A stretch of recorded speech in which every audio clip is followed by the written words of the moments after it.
अहमदनगर जिल्ह्यामध्ये मोटरसायकल चोरीच्या घटना वारंवार घडत असल्याने पोलीस अधीक्षक राकेश ओला यांनी स्थानिक गुन्हे शाखेचे पोलीस निरीक्षक दिनेश आहेर यांना जिल्ह्यातील मोटरसायकल चोरी करणाऱ्या आरोपींची माहिती काढून गुन्हे उघडकीस आणण्याबाबत सूचना दिल्या होत्या।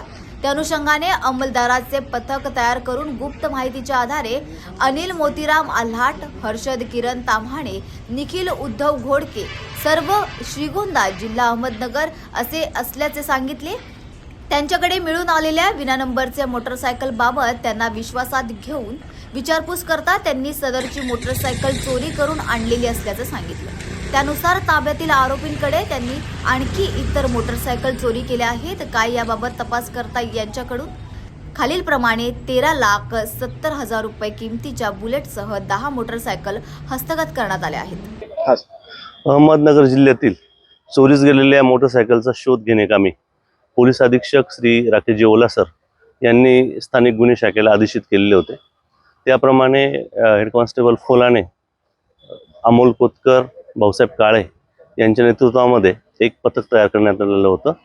आज रोजी श्रीगोंदा येथे एकावरील गुन्हेगार अनिल आल्हाट हा मोटरसायकल विक्री करता येणार असल्याची माहिती मिळालेली होती। त्याप्रमाणे पथकाने जाऊन त्याला श्रीगोंदा येथून ताब्यात घेतलेला आहे। त्याला अधिक विचारपूस करता त्याने आपले 2 साथीदार हर्षद ताम्हाणे व निखिल घोडके यांच्या मदतीने विविध ठिकाणून मोटरसायकल चोरी केल्याची कबुली दिलेली होती। त्याप्रमाणे त्यांच्याकडनं एकूण 10 मोटरसायकल या जप्त करण्यात आलेल्या आहेत।